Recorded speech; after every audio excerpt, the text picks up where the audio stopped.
Green Tea by Sheridan Le Fanu. Chapter 1. Dr. Hesselius relates how he met the Reverend Mr. Jennings. The Reverend Mr. Jennings is tall and thin. He is middle-aged and dresses with a natty, old-fashioned, high-church precision. He is naturally a little stately, but not at all stiff. His features, without being handsome, are well-formed, and their expression extremely kind, but also shy. I met him one evening at Lady Mary Hayduke's. The modesty and benevolence of his countenance are extremely prepossessing.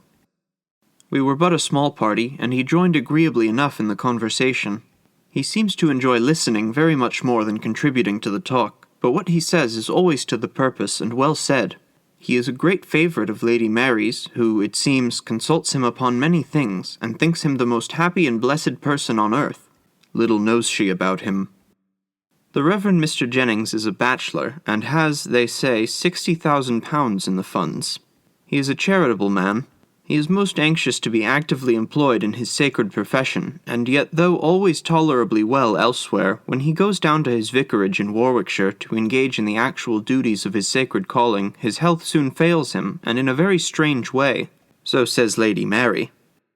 There is no doubt that Mr. Jennings' health does break down in, generally, a sudden and mysterious way, sometimes in the very act of officiating in his old and pretty church at Kenlis. It may be his heart, it may be his brain, but so it has happened 3 or 4 times, or oftener, that after proceeding a certain way in the service, he has on a sudden stopped short, and, after a silence, apparently quite unable to resume, he has fallen into solitary, inaudible prayer, his hands and eyes uplifted, and then, pale as death, and in the agitation of a strange shame and horror, descended, trembling, and got into the vestry-room, leaving his congregation, without explanation, to themselves. This occurred when his curate was absent. When he goes down to Kenlis now, he always takes care to provide a clergyman to share his duty, and to supply his place on the instant should he become thus suddenly incapacitated. When Mr. Jennings breaks down quite, and beats a retreat from the vicarage, and returns to London, where, in a dark street off Piccadilly, he inhabits a very narrow house, Lady Mary says that he is always perfectly well. I have my own opinion about that. There are degrees, of course. We shall see. Mr. Jennings is a perfectly gentlemanlike man. People, however, remark something odd. There is an impression a little ambiguous. One thing which certainly contributes to it, people, I think, don't remember, or perhaps distinctly remark. But I did, almost immediately. Mr. Jennings has a way of looking sidelong upon the carpet, as if his eye followed the movements of something there. This, of course, is not always. It occurs now and then, but often enough to give a certain oddity, as I have said, to his manner, and in this glance travelling along the floor there is something both shy and anxious. A medical philosopher, as you are good enough to call me, elaborating theories by the aid of cases sought out by himself, and by him watched and scrutinized with more time at command, and consequently infinitely more minuteness than the ordinary practitioner can afford, falls insensibly into habits of observation which accompany him everywhere, and are exercised, as some people would say, impertinently upon every subject that presents itself with the least likelihood of rewarding inquiry. There was a promise of this kind in the slight, timid, kindly, but reserved gentleman whom I met for the first time at this agreeable little evening gathering. I observed, of course, more than I here set down, but I reserve all that borders on the technical for a strictly scientific paper. I may remark that when I here speak of medical science, I do so, as I hope some day to see it more generally understood, in a much more comprehensive sense than its generally material treatment would warrant. I believe the entire natural world is but the ultimate expression of that spiritual world from which, and in which alone, it has its life. I believe that the essential man is a spirit, that the spirit is an organized substance, but as different in point of material from what we ordinarily understand by matter as light or electricity is, that the material body is, in the most literal sense, a vesture, and death consequently no interruption of the living man's existence, but simply his extrication from the natural body, a process which commences at the moment of what we term death, and the completion of which, at furthest a few days later, is the resurrection in power. The person who weighs the consequences of these positions will probably see their practical bearing upon medical science. This is, however, by no means the proper place for displaying the proofs and discussing the consequences of this too generally unrecognized state of facts. In pursuance of my habit, I was covertly observing Mr. Jennings with all my caution. I think he perceived it, and I saw plainly that he was as cautiously observing me. Lady Mary happening to address me by my name, as Dr. Hesselius, I saw that he glanced at me more sharply, and then became thoughtful for a few minutes. After this, as I conversed with a gentleman at the other end of the room, I saw him look at me more steadily, and with an interest which I thought I understood. I then saw him take an opportunity of chatting with Lady Mary, and was, as one always is, perfectly aware of being the subject of a distant inquiry and answer. This tall clergyman approached me by and by, and in a little time we had got into conversation.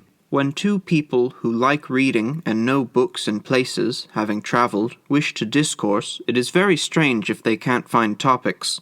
It was not accident that brought him near me and led him into conversation. He knew German and had read my essays on metaphysical medicine, which suggest more than they actually say. This courteous man, gentle, shy, plainly a man of thought and reading, who, moving and talking among us, was not altogether of us, and whom I already suspected of leading a life whose transactions and alarms were carefully concealed with an impenetrable reserve from not only the world, but his best beloved friends, was cautiously weighing in his own mind the idea of taking a certain step with regard to me. I penetrated his thoughts without his being aware of it, and was careful to say nothing which could betray to his sensitive vigilance my suspicions respecting his position, or my surmises about his plans respecting myself. We chatted upon indifferent subjects for a time, but at last he said, "I was very much interested by some papers of yours, Dr. Hesselius, upon what you term metaphysical medicine. I read them in German 10 or 12 years ago. Have they been translated?" "No, I'm sure they have not. I should have heard. They would have asked my leave, I think. I asked the publishers here a few months ago to get the book for me in the original German, but they tell me it is out of print."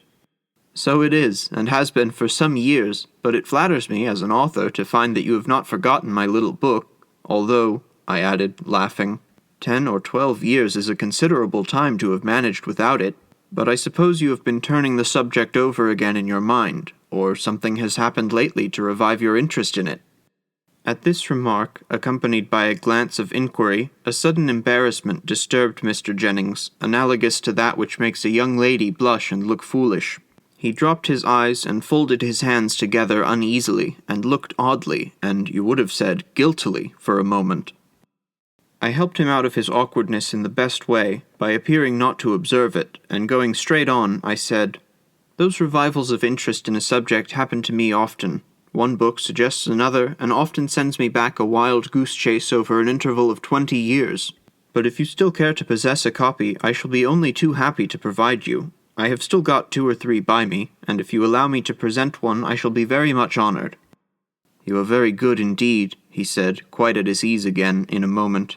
"I almost despaired. I don't know how to thank you." "Pray don't say a word. The thing is really so little worth that I am only ashamed of having offered it, and if you thank me any more I shall throw it into the fire in a fit of modesty." Mr. Jennings laughed. He inquired where I was staying in London, and after a little more conversation on a variety of subjects, he took his departure. Chapter 2. The Doctor questions Lady Mary, and she answers. "I like your vicar so much, Lady Mary," said I, as soon as he was gone. "He has read, travelled, and thought, and having also suffered, he ought to be an accomplished companion." "So he is, and better still, he is a really good man," said she. "His advice is invaluable about my schools, and all my little undertakings at Dawlbridge, and he's so painstaking. He takes so much trouble, you have no idea, wherever he thinks he can be of use. He's so good-natured and so sensible." "It is pleasant to hear so good an account of his neighbourly virtues. I can only testify to his being an agreeable and gentle companion, and in addition to what you have told me, I think I can tell you 2 or 3 things about him," said I. "Really?" "Yes. To begin with, he's unmarried." "Yes, that's right. Go on." "He has been writing. That is, he was, but for 2 or 3 years perhaps he has not gone on with his work. and the book was upon some rather abstract subject, perhaps theology.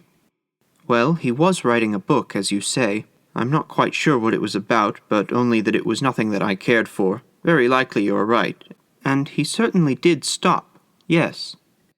And although he drank only a little coffee here tonight, he likes tea, at least did like it extravagantly. Yes, that's quite true. He drank green tea a good deal, didn't he? I pursued. Well, that's very odd. Green tea was a subject on which we used almost to quarrel. But he has quite given that up, said I. So he has. And now one more fact. His mother or his father, did you know them? Yes, both. His father is only 10 years dead, and their place is near Dawlbridge. We knew them very well, she answered. Well, either his mother or his father, I should rather think his father, saw a ghost, said I. Well, you really are a conjurer, Dr. Hesselius. Conjurer or no, haven't I said right? I answered merrily. You certainly have, and it was his father. He was a silent, whimsical man, and he used to bore my father about his dreams, and at last he told him a story about a ghost he had seen and talked with, and a very odd story it was. I remember it particularly because I was so afraid of him. This story was long before he died, when I was quite a child, and his ways were so silent and moping, and he used to drop in sometimes, in the dusk, when I was alone in the drawing-room, and I used to fancy there were ghosts about him. I smiled and nodded. And now, having established my character as a conjurer, I think I must say good night, said I. But how did you find it out? By the planets, of course, as the gypsies do, I answered, and so, gaily, we said good night. Next morning I sent the little book he had been inquiring after and a note to Mr. Jennings, and on returning late that evening I found that he had called at my lodgings and left his card. He asked whether I was at home, and asked at what hour he would be most likely to find me. Does he intend opening his case and consulting me professionally, as they say? I hope so. I have already conceived a theory about him. It is supported by Lady Mary's answers to my parting questions. I should like much to ascertain from his own lips. But what can I do consistently with good breeding to invite a confession? Nothing. I rather think he meditates one. At all events, my dear Van L., I shan't make myself difficult of access. I mean to return his visit tomorrow. It will be only civil in return for his politeness to ask to see him. Perhaps something may come of it. Whether much, little, or nothing, my dear Van L., you shall hear. Chapter 3. Dr. Hesselius picks up something in Latin books. Well, I have called at Blank Street. On inquiring at the door, the servant told me that Mr. Jennings was engaged very particularly with a gentleman, a clergyman from Kenlis, his parish in the country. Intending to reserve my privilege and to call again, I merely intimated that I should try another time, and had turned to go when the servant begged my pardon and asked me, looking at me a little more attentively than well-bred persons of his order usually do, whether I was Dr. Hesselius, and on learning that I was, he said, "Perhaps, then, sir, you would allow me to mention it to Mr. Jennings, for I am sure he wishes to see you." The servant returned in a moment with a message from Mr. Jennings, asking me to go into his study, which was, in effect, his back drawing-room, promising to be with me in a very few minutes. This was really a study, almost a library. The room was lofty, with 2 tall slender windows and rich dark curtains. It was much larger than I had expected, and stored with books on every side, from the floor to the ceiling. The upper carpet, for to my tread it felt that there were 2 or 3, was a Turkey carpet. My steps fell noiselessly. The bookcases, standing out, placed the windows, particularly narrow ones, in deep recesses. The effect of the room was, although extremely comfortable and even luxurious, decidedly gloomy, and, aided by the silence, almost oppressive. Perhaps, however, I ought to have allowed something for association. My mind had connected peculiar ideas with Mr. Jennings. I stepped into this perfectly silent room of a very silent house with a peculiar foreboding, and its darkness and solemn clothing of books, for except where 2 narrow-looking glasses were set in the wall, they were everywhere, helped this somber feeling. While awaiting Mr. Jennings' arrival, I amused myself by looking into some of the books with which his shelves were laden. Not among these, but immediately under them, with their backs upward on the floor, I lighted upon a complete set of Swedenborg's Arcana Caelestia in the original Latin, a very fine folio set, bound in the natty livery which theology affects, pure vellum, namely, gold letters and carmine edges. There were paper markers in several of these volumes. I raised and placed them, one after the other, upon the table, and, opening where these papers were placed, I read in the solemn Latin phraseology a series of sentences indicated by a penciled line at the margin. Of these I copy here a few, translating them into English. When the man's interior sight is opened, which is that of his spirit, then there appear the things of another life, which cannot possibly be made visible to the bodily sight. By the internal sight it has been granted me to see the things that are in the other life more clearly than I see those that are in the world. From these considerations it is evident that external vision exists from interior vision, and this from a vision still more interior, and so on. There are with every man at least two evil spirits. With wicked genii there is also a fluent speech, but harsh and grating. There is also among them a speech which is not fluent, wherein the descent of thoughts is perceived as something secretly creeping along within it. The evil spirits associated with man are indeed from the hells, but when with man they are not then in hell, but are taken out thence. The place where they then are is in the midst between heaven and hell, and is called the world of spirits. When the evil spirits who are with man are in that world, they are not in any infernal torment, but in every thought and affectation of man, and so in all that the man himself enjoys. But when they are remitted into their hell, they return to their former state. If evil spirits could perceive that they were associated with man, and yet that they were spirits separate from him, and if they could flow into the things of his body, they would attempt by 1,000 means to destroy him, for they hate man with a deadly hatred. Knowing, therefore, that I was a man in the body, they were continually striving to destroy me, not as to the body only, but especially as to the soul, for to destroy any man or spirit is the very delight of the life of all who are in hell, but I have been continually protected by the Lord. Hence it appears how dangerous it is for man to be in a living consort with spirits, unless he be in the good of faith. Nothing is more carefully guarded from the knowledge of associate spirits than their being thus conjoint with a man, for if they knew it, they would speak to him, with the intention to destroy him. The delight of hell is to do evil to man, and to hasten his eternal ruin. A long note written with a very sharp and fine pencil in Mr. Jennings' neat hand at the foot of the page caught my eye. Expecting his criticism upon the text, I read a word or two and stopped, for it was something quite different, and began with these words, Deus misereatur mei, may God compassionate me. Thus warned of its private nature, I averted my eyes and shut the book, replacing all the volumes as I had found them, except one which interested me, and in which, as men studious and solitary in their habits will do, I grew so absorbed as to take no cognizance of the outer world, nor to remember where I was.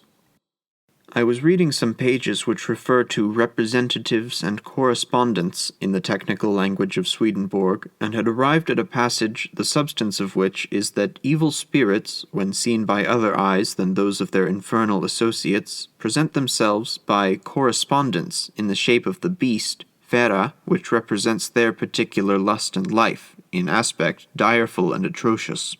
This is a long passage, and particularizes a number of these bestial forms. Chapter 4. 4 eyes were reading the passage. I was running the head of my pencil case along the line as I read it, and something caused me to raise my eyes. Directly before me was one of the mirrors I have mentioned, in which I saw reflected the tall shape of my friend Mr. Jennings, leaning over my shoulder and reading the page at which I was busy, with a face so dark and wild that I should hardly have known him. I turned and rose. He stood erect also, and with an effort laughed a little, saying, I came in and asked you how you did, but without succeeding in awaking you from your book, so I could not restrain my curiosity, and, very impertinently, I'm afraid, peeped over your shoulder. This is not your first time of looking into those pages. You have looked into Swedenborg, no doubt, long ago? Oh dear, yes. I owe Swedenborg a great deal. You will discover traces of him in the little book on metaphysical medicine which you were so good as to remember. Although my friend affected a gaiety of manner, there was a slight flush in his face, and I could perceive that he was inwardly much perturbed. "I'm scarcely yet qualified. I know so little of Swedenborg. I've only had them a fortnight," he answered, "and I think they are rather likely to make a solitary man nervous. That is, judging from the very little I have read. I don't say that they have made me so," he laughed, "and I'm so very much obliged for the book. I hope you got my note?" I made all proper acknowledgments and modest disclaimers. "I never read a book that I go with so entirely as that of yours," he continued. "I saw at once there is more in it than is quite unfolded. Do you know Dr. Harley?" he asked rather abruptly. In passing, the editor remarks that the physician here named was one of the most eminent who had ever practiced in England. I did, having had letters to him, and had experienced from him great courtesy and considerable assistance during my visit to England. "I think that man is one of the very greatest fools I ever met in my life," said Mr. Jennings.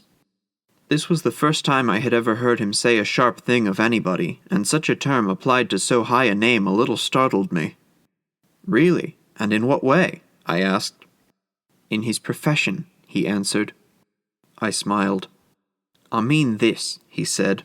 "He seems to me one half blind. I mean, one half of all he looks at is dark, preternaturally bright and vivid all the rest, and the worst of it is, it seems willful. I can't get him, he won't. I've had some experience of him as a physician, but I look on him as, in that sense, no better than a paralytic mind, an intellect half dead.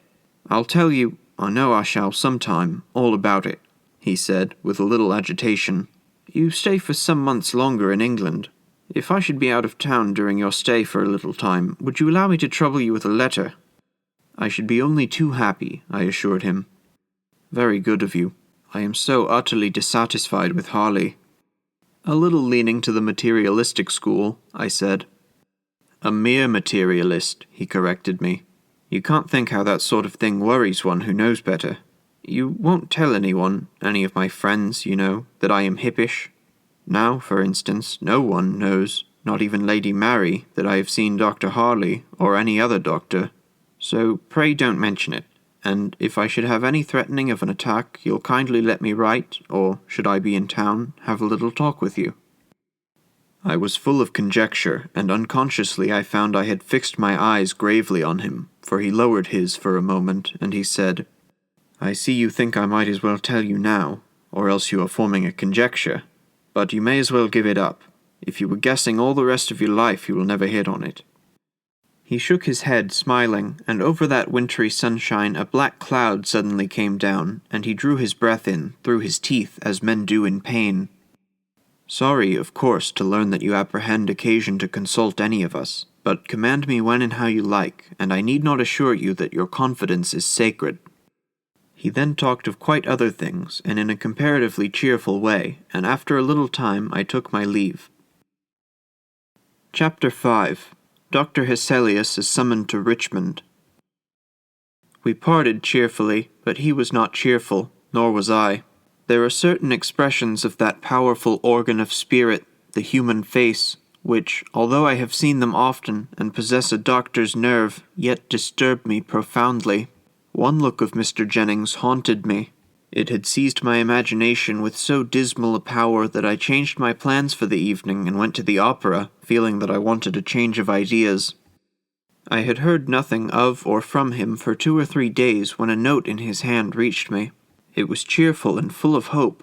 He said that he had been for some little time so much better, quite well in fact, that he was going to make a little experiment and run down for a month or so to his parish to try whether a little work might not quite set him up.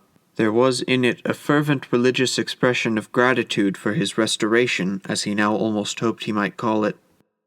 A day or 2 later I saw Lady Mary, who repeated what his note had announced and told me that he was actually in Warwickshire, having resumed his clerical duties at Kenlis, and she added, "I begin to think that he is really perfectly well, and that there was never anything the matter more than nerves and fancy. We are all nervous, but I fancy there is nothing like a little hard work for that kind of weakness, and he has made up his mind to try it. I should not be surprised if he did not come back for a year."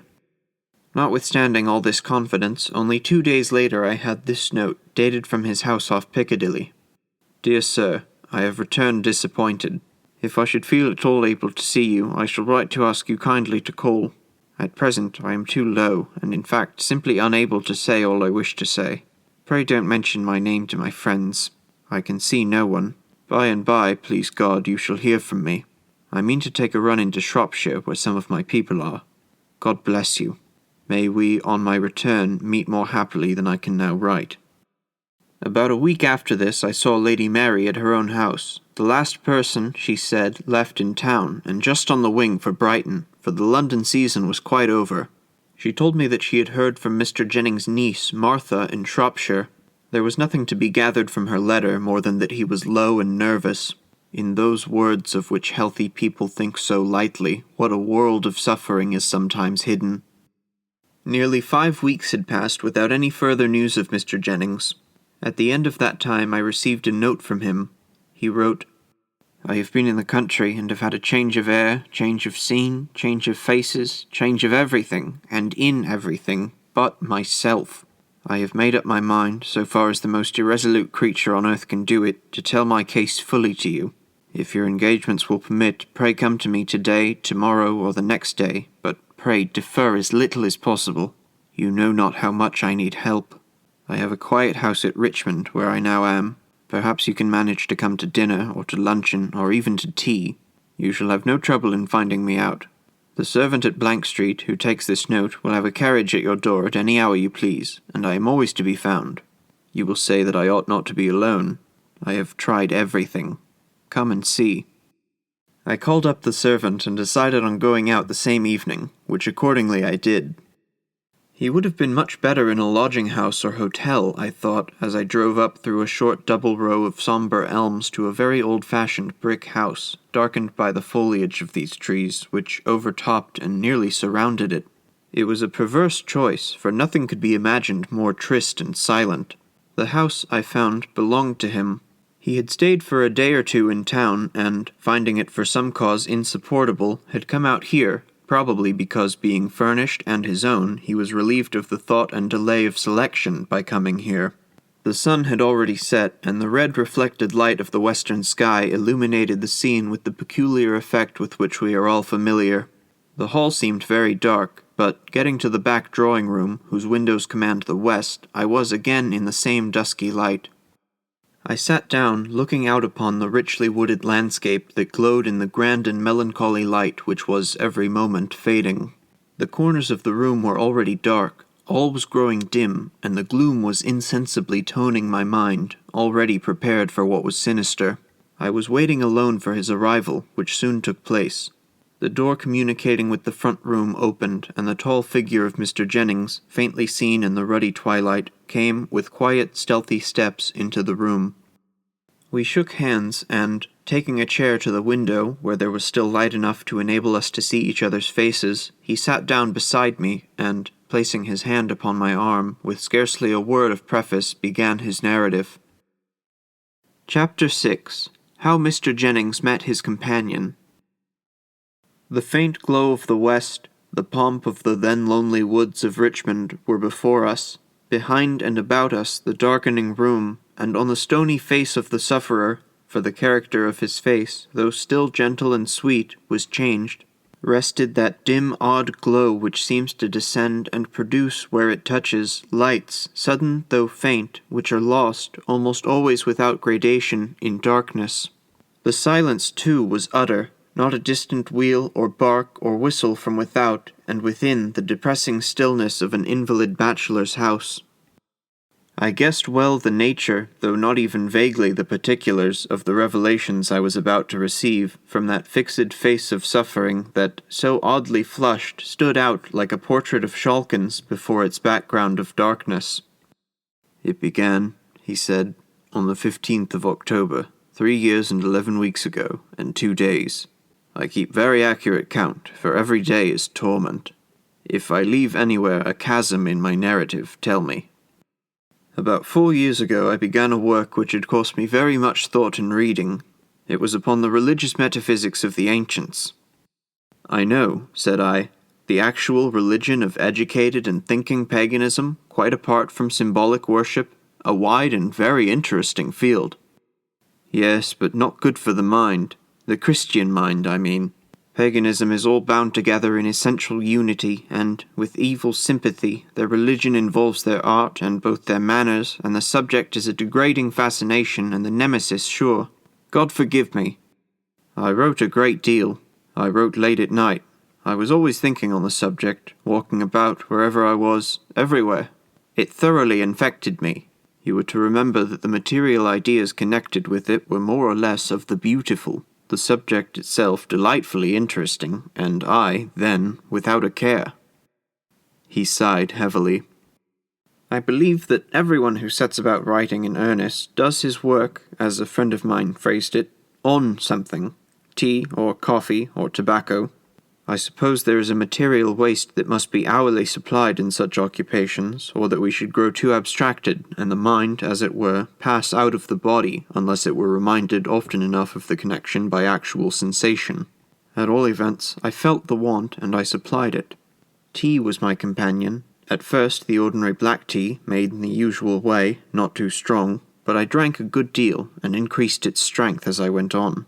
I never experienced an uncomfortable symptom from it. I began to take a little green tea. I found the effect pleasanter. It cleared and intensified the power of thought, so I had come to take it frequently, but not stronger than one might take it for pleasure. I wrote a great deal out here. It was so quiet, and in this room. I used to sit up very late, and it became a habit with me to sip my tea, green tea, every now and then as my work proceeded. I had a little kettle on my table that swung over a lamp and made tea 2 or 3 times between 11 o'clock and 2 or 3 in the morning, my hours of going to bed. I used to go into town every day. I was not a monk, and, although I spent an hour or 2 in a library, hunting up authorities and looking out lights upon my theme, I was in no morbid state as far as I can judge. I met my friends pretty much as usual and enjoyed their society, and, on the whole, existence had never been, I think, so pleasant before. I had met with a man who had some odd old books, German editions in medieval Latin, and I was only too happy to be permitted access to them. This obliging person's books were in the city, a very out-of-the-way part of it. I had rather outstayed my intended hour, and, on coming out, seeing no cab near, I was tempted to get into the omnibus which used to drive past this house. It was darker than this by the time the bus had reached an old house, you may have remarked, with 4 poplars at each side of the door, and there the last passenger but myself got out. We drove along rather faster.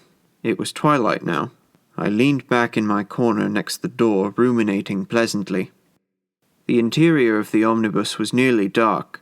I had observed in the corner opposite to me at the other side, and at the end next the horses, 2 small circular reflections, as it seemed to me, of a reddish light.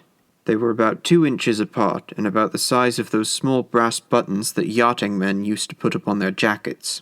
I began to speculate, as listless men will, upon this trifle, as it seemed.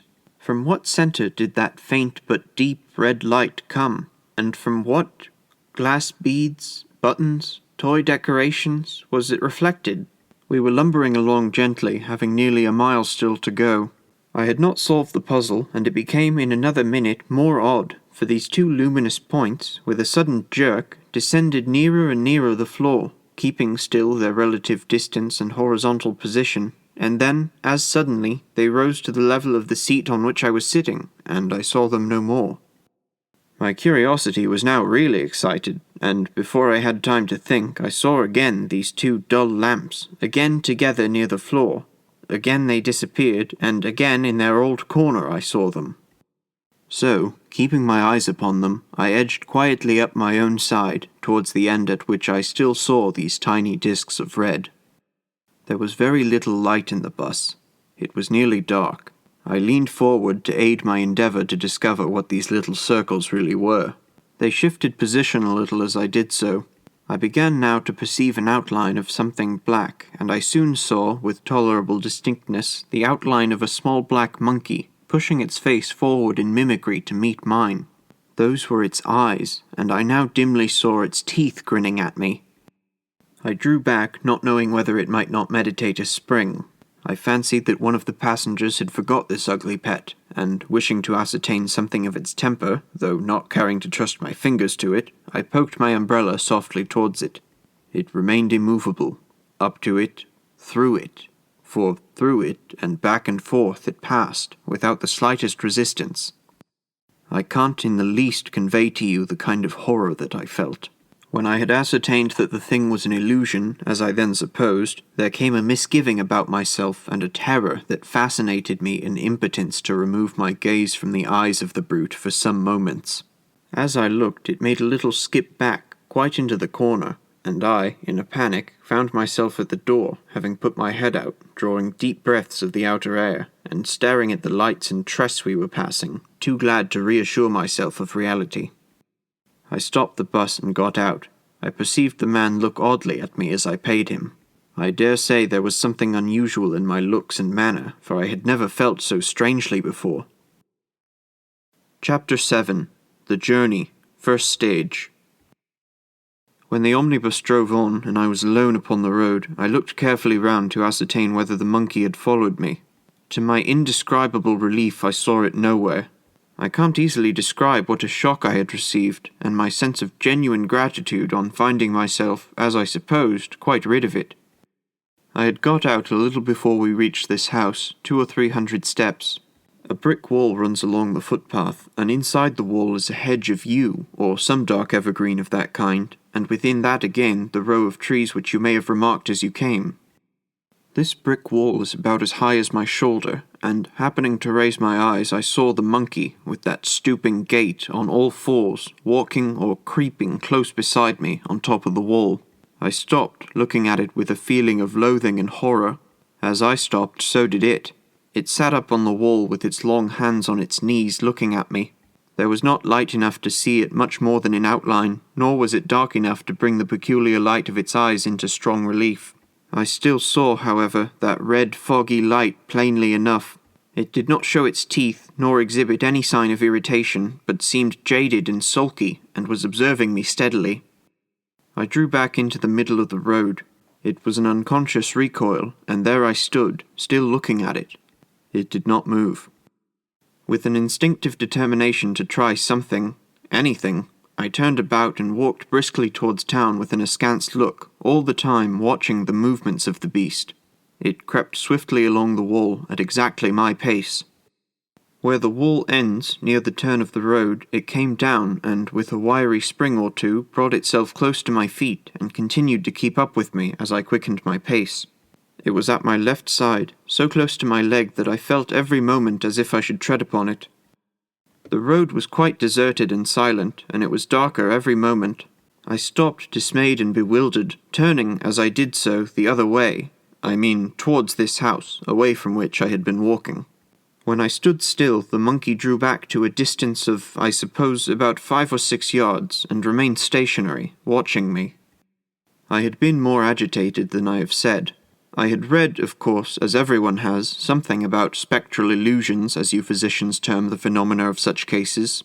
I considered my situation, and looked my misfortune in the face. These affections, I had read, are sometimes transitory and sometimes obstinate. I had read of cases in which the appearance, at first harmless, had, step by step, degenerated into something direful and insupportable, and ended by wearing its victim out. Still, as I stood there, but for my bestial companion, quite alone, I tried to comfort myself by repeating again and again the assurance, "The thing is purely disease, a well-known physical affection, as distinctly as smallpox or neuralgia. Doctors are all agreed on that. Philosophy demonstrates it. I must not be a fool.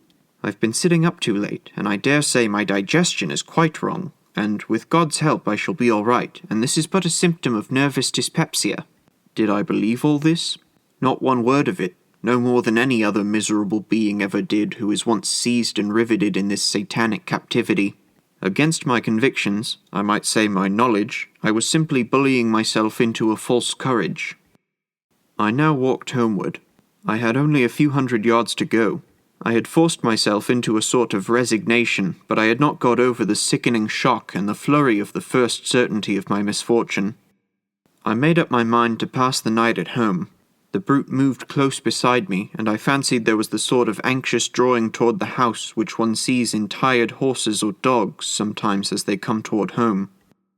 I was afraid to go into town. I was afraid of anyone seeing and recognizing me. I was conscious of an irrepressible agitation in my manner. Also, I was afraid of any violent change in my habits, such as going to a place of amusement or walking from home in order to fatigue myself. At the hall door it waited till I mounted the steps, and, when the door was opened, entered with me. I drank no tea that night. I got cigars and some brandy and water. My idea was that I should act upon my material system, and, by living for a while in sensation, apart from thought, send myself forcibly, as it were, into a new groove. I came up here to this drawing-room. I just sat here. The monkey then got upon a small table that then stood there. It looked dazed and languid. An irrepressible uneasiness as to its movements kept my eyes always upon it. Its eyes were half closed, but I could see them glow. It was looking steadily at me. In all situations, at all hours, it is awake and looking at me. That never changes. I shall not continue in detail my narrative of this particular night. I shall describe, rather, the phenomena of the first year, which never varied, essentially. I shall describe the monkey as it appeared in daylight. In the dark, as you shall presently hear, there are peculiarities. It is a small monkey, perfectly black. It had only one peculiarity, a character of malignity, unfathomable malignity. During the first year it looked sullen and sick, but this character of intense malice and vigilance was always underlying that surly languor. During all that time it acted as if on a plan of giving me as little trouble as was consistent with watching me. Its eyes were never off me. I have never lost sight of it, except in my sleep, light or dark, day or night, since it came here, excepting when it withdraws for some weeks at a time, unaccountably. In total dark it is as visible as in daylight. I do not mean merely its eyes. It is all visible distinctly in a halo that resembles a glow of red embers, and which accompanies it in all its movements. When it leaves me for a time, it is always at night, in the dark, and in the same way. It grows at first uneasy, and then furious, and then advances towards me, grinning and shaking, its paws clenched, and at the same time there comes the appearance of fire in the grate. I never have any fire.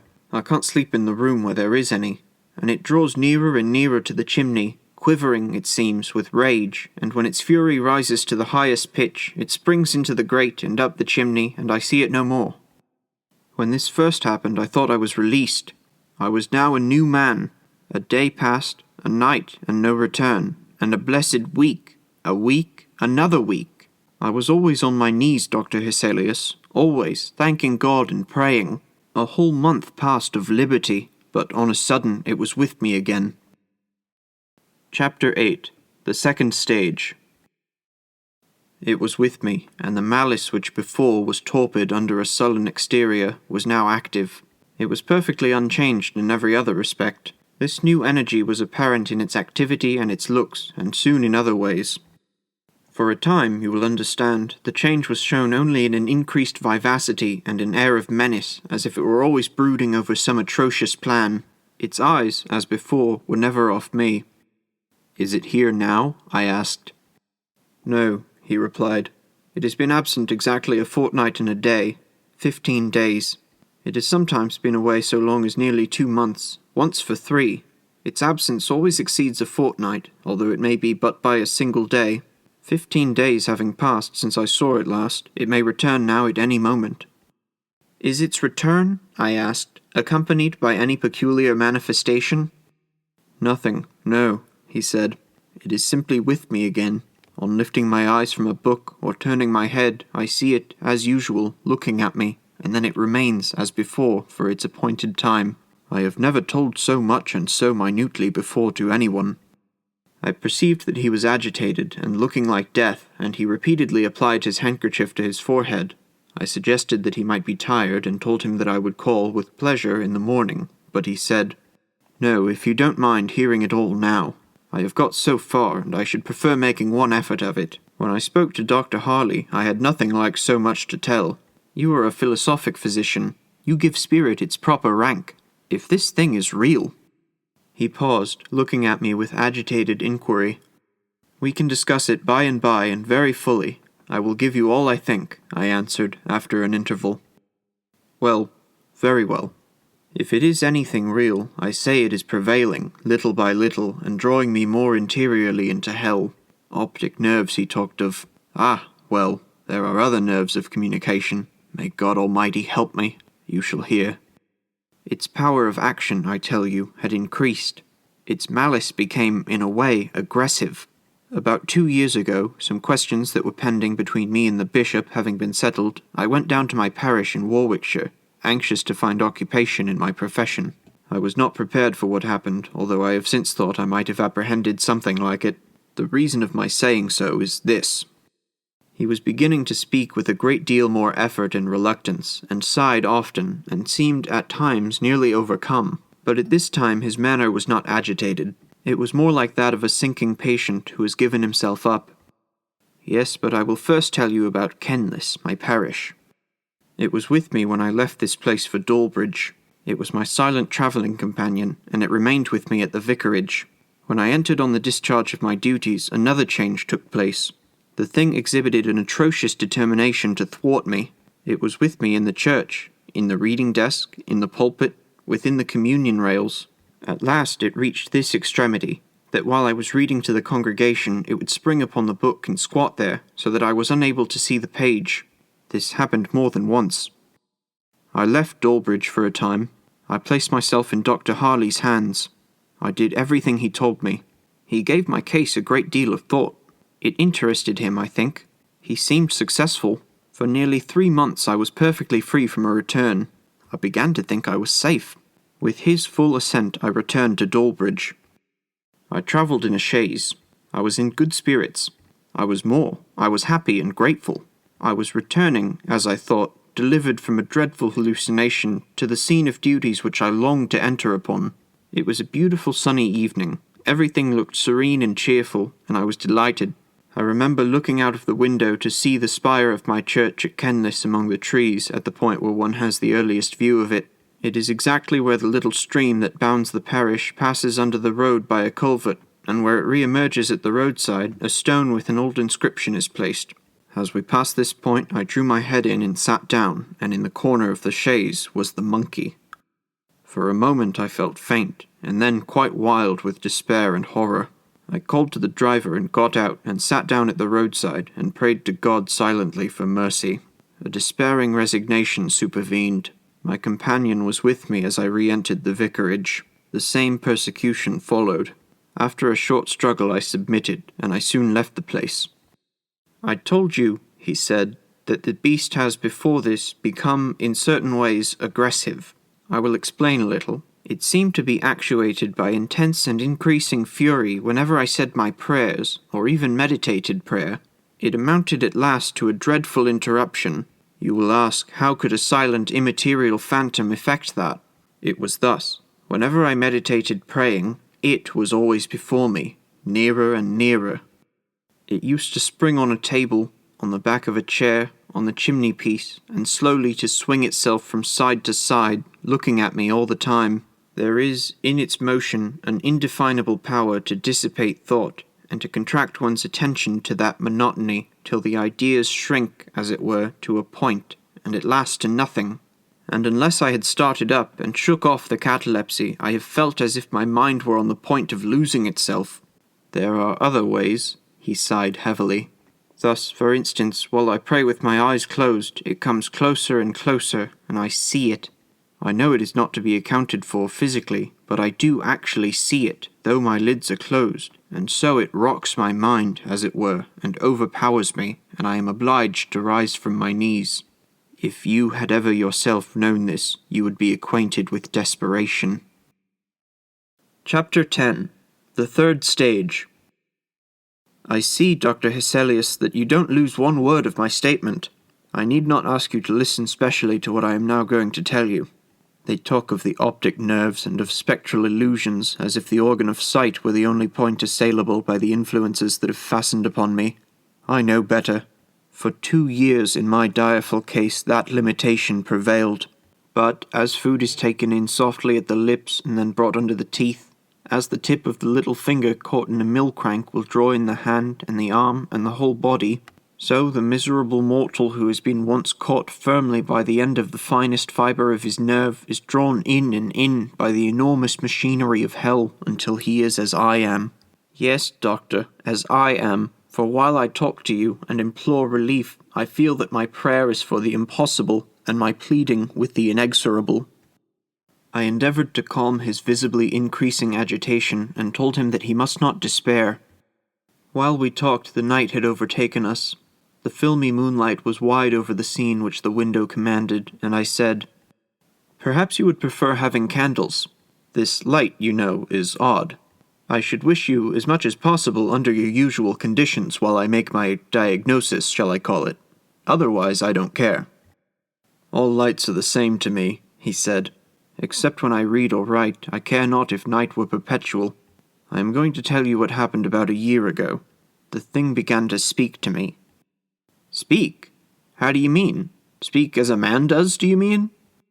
"Yes, speak in words and consecutive sentences, with perfect coherence and articulation.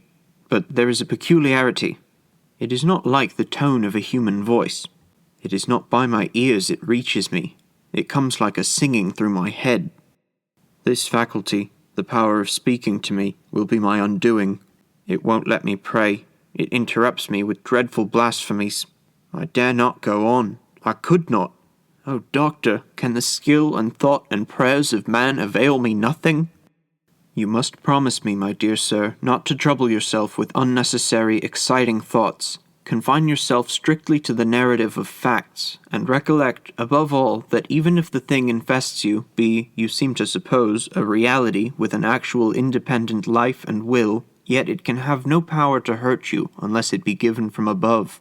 Its access to your senses depends mainly upon your physical condition. This is, under God, your comfort and reliance. We are all alike environed. It is only that in your case, the peries, the veil of the flesh, the screen, is a little out of repair, and sights and sounds are transmitted. We must enter on a new course, sir. Be encouraged. I'll give tonight to the careful consideration of the whole case." "You are very good, sir. You think it worth trying. You don't give me quite up. But, sir, don't you know, it's gaining such an influence over me. It orders me about. It is such a tyrant, and I'm growing so helpless. May God deliver me." "It orders you about? Of course you mean by speech?" Yes, it is always urging me to crimes, to injure others or myself. You see, doctor, the situation is urgent. It is indeed. When I was in Shropshire a few weeks ago," Mr. Jennings was speaking rapidly and trembling now, holding my arm with one hand and looking in my face. "I went out one day with a party of friends for a walk. My persecutor, I tell you, was with me at the time. I lagged behind the rest. The country near the Dee, you know, is beautiful. Our path happened to lie near a coal mine, and at the verge of the wood is a perpendicular shaft, they say 150 feet deep. My niece had remained behind with me. She knows, of course, nothing of the nature of my sufferings. She knew, however, that I had been ill and was low, and she remained to prevent my being quite alone. As we loitered slowly on together, the brute that accompanied me was urging me to throw myself down the shaft. I tell you now, oh, sir, think of it. The one consideration that saved me from that hideous death was the fear lest the shock of witnessing the occurrence should be too much for the poor girl. I asked her to go on and walk with her friends, saying that I could go no further. She made excuses, and the more I urged her, the firmer she became. She looked doubtful and frightened. I suppose there was something in my looks or manner that alarmed her, but she would not go, and that literally saved me. You had no idea, sir, that a living man could be made so abject a slave of Satan," he said, with a ghastly groan and a shudder. There was a pause here, and I said, "You were preserved, nevertheless. It was the act of God. You are in His hands and in the power of no other being. Be therefore confident for the future." Chapter 10. Home. I made him have candles lighted, and saw the room looking cheery and inhabited before I left him. I told him that he must regard his illness strictly as one dependent on physical, though subtle physical, causes. I told him that he had evidence of God's care and love in the deliverance which he had just described, and that I had perceived with pain that he seemed to regard its peculiar features as indicating that he had been delivered over to spiritual reprobation. Than such a conclusion nothing could be, I insisted, less warranted, and not only so, but more contrary to facts, as disclosed in his mysterious deliverance from that murderous influence during his Shropshire excursion. First, his niece had been retained by his side without his intending to keep her near him, and secondly, there had been infused into his mind an irresistible repugnance to execute the dreadful suggestion in her presence. As I reasoned this point with him, Mr. Jennings wept. He seemed comforted. One promise I exacted, which was that should the monkey at any time return, I should be sent for immediately, and, repeating my assurance that I would give neither time nor thought to any other subject until I had thoroughly investigated his case, and that tomorrow he should hear the result, I took my leave. Before getting into the carriage, I told the servant that his master was far from well, and that he should make a point of frequently looking into his room. My own arrangements I made with a view to being quite secure from interruption. I merely called at my lodgings, and with a travelling desk and carpet-bag set off in a hackney carriage for an inn about 2 miles out of town, called the Horns, a very quiet and comfortable house with good thick walls. And there I resolved, without the possibility of intrusion or distraction, to devote some hours of the night in my comfortable sitting-room to Mr. Jennings' case, and so much of the morning as it might require. I left town for the inn where I slept last night at 9:30, and did not arrive at my room in town until 1 o'clock this afternoon. I found a letter in Mr. Jennings' hand upon my table. It had not come by post, and on inquiry I learned that Mr. Jennings' servant had brought it, and on learning that I was not to return until today, and that no one could tell him my address, he seemed very uncomfortable, and said his orders from his master were that he was not to return without an answer. I opened the letter and read, "Dear Dr. Hesselius, it is here. You had not been an hour gone when it returned. It is speaking. It knows all that has happened. It knows everything. It knows you, and is frantic and atrocious. It reviles. I send you this. It knows every word I have written. I write. This I promised, and I therefore write, but I fear very confused, very incoherently. I am so interrupted, disturbed. Ever yours, sincerely yours, Robert Linder Jennings." "When did this come?" I asked. "About 11 last night. The man was here again, and has been here 3 times today. The last time is about an hour since." Thus answered, and with the notes I had made upon his case in my pocket, I was in a few minutes driving towards Richmond to see Mr. Jennings. I by no means, as you perceive, despaired of Mr. Jennings' case. He had himself remembered and applied, though quite in a mistaken way, the principle which I lay down in my metaphysical medicine, and which governs all such cases. I was about to apply it in earnest. I was profoundly interested and very anxious to see and examine him while the enemy was actually present. I drove up to the sombre house and ran up the steps and knocked. The door, in a little time, was opened by a tall woman in black silk. She looked ill, and as if she had been crying. She curtsied and heard my question, but she did not answer. She turned her face away, extending her hand towards 2 men who were coming downstairs, and thus having, as it were, tacitly made me over to them, she passed through a side door and hastily shut it. The man who was nearest the hall I at once accosted, but being now close to him, I was shocked to see that both his hands were covered with blood. I drew back a little, and the man, passing downstairs, merely said in a low tone, "Here's the servant, sir." "Jones? What is it? What has happened?" I asked, while a sickening suspicion overpowered me. The man asked me to come up to the lobby. I was beside him in a moment, and, frowning and pallid, with contracted eyes, he told me the horror which I had already half guessed. His master had made away with himself. I went upstairs with him to the room. What I saw there I won't tell you. He had cut his throat with a razor. It was a frightful gash. The 2 men had laid him on the bed and composed his limbs.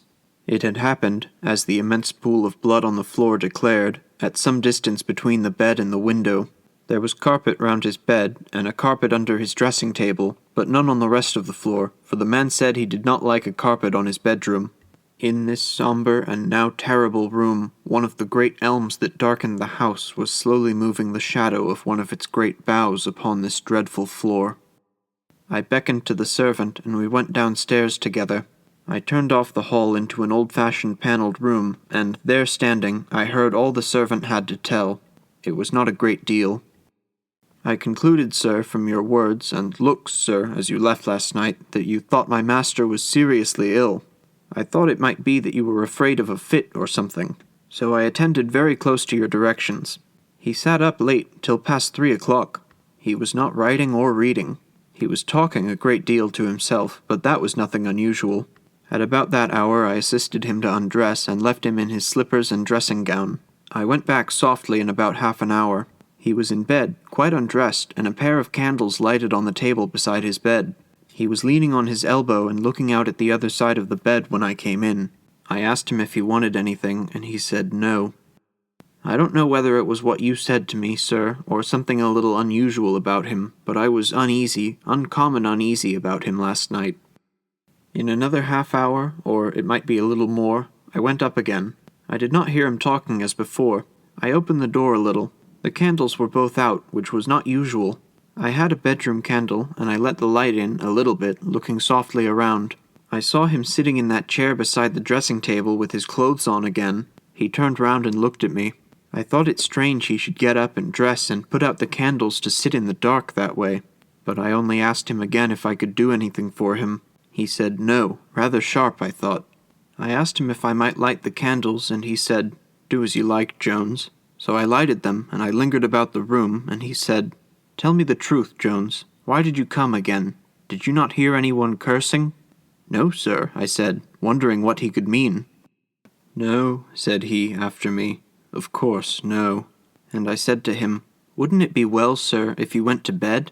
It's just 5 o'clock." And he said nothing but, "Very likely. Good night, Jones." So I went, sir, but in less than an hour I came again. The door was fast, and he heard me, and called, as I thought, from the bed to know what I wanted, and he desired me not to disturb him again. I lay down and slept for a little. It must have been between 6 and 7 when I went up again. The door was still fast, and he made no answer, so I did not like to disturb him, and thinking he was asleep, I left him till 9. It was his custom to ring when he wished me to come, and I had no particular hour for calling him. I tapped very gently, and, getting no answer, I stayed away a good while, supposing he was getting some rest then. It was not till 11 o'clock I grew really uncomfortable about him, for at the latest he was never, that I could remember, later than 10:30. I got no answer. I knocked and called, and still no answer. So, not being able to force the door, I called Thomas from the stables, and together we forced it and found him in the shocking way you saw. Jones had no more to tell. Poor Mr. Jennings was very gentle and very kind. All his people were fond of him. I could see that the servant was very much moved. So, dejected and agitated, I passed from that terrible house and its dark canopy of elms, and I hope I shall never see it more. While I write to you, I feel like a man who has but half waked from a frightful and monotonous dream. My memory rejects the picture with incredulity and horror, yet I know it is true.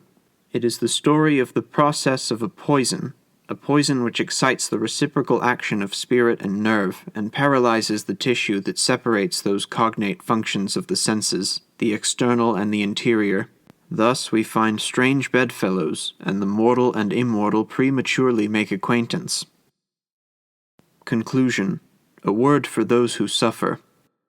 My dear Van L., you have suffered from an affection similar to that which I have just described. You twice complained of a return of it. Who, under God, cured you? Your humble servant Martin Hesselius. Let me rather adopt the more emphasized piety of a certain good old French surgeon of 300 years ago. I treated, and God cured you. Come, my friend, you are not to be hippish. Let me tell you a fact. I have met with and treated, as my book shows, 57 cases of this kind of vision, which I term indifferently sublimated, precocious, and interior. There is another class of affections which are truly termed, though commonly confounded with those which I describe, spectral illusions. These latter I look upon as being no less simply curable than a cold in the head or a trifling dyspepsia. It is those which rank in the first category that test our promptitude of thought.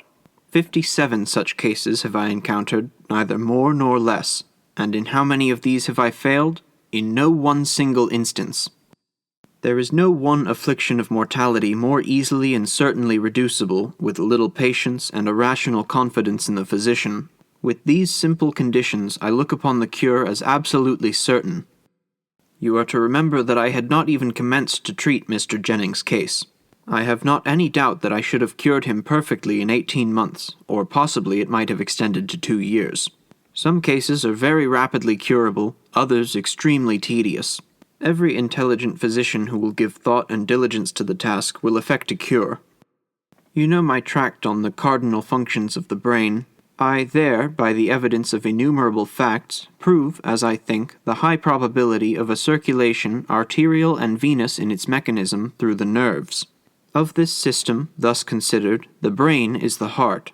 The fluid, which is propagated hence through one class of nerves, returns in an altered state through another, and the nature of that fluid is spiritual, though not immaterial, any more than, as I before remarked, light or electricity are so. By various abuses, among which the habitual use of such agents as green tea is one, this fluid may be affected as to its quality, but it is more frequently disturbed as to its equilibrium. This fluid being that which we have in common with spirits, a congestion found upon the masses of brain or nerve connected with the interior sense forms a surface unduly exposed on which disembodied spirits may operate.